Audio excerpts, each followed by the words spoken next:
try, bro, chupa Tesco. Assalamualaikum warahmatullahi wabarakatuh. Jadi hari ini kita akan pergi ke salah sebuah kedai nasi belauk sarapan pagi untuk sarapan. Kedai ni antara yang paling lama dekat Macang. Ada beberapa yang lama lah, dan ni antara yang legend, famous dengan masakan dia, nasi kopeh ayam dengan nasi daging goreng.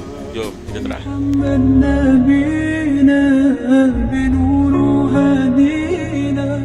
من مكة حبيبي نوره سطع المدينة من صلى صلاته وتحلى بصفاته يا بخت اللي في ظله ماشي يشفع له ما ماتوا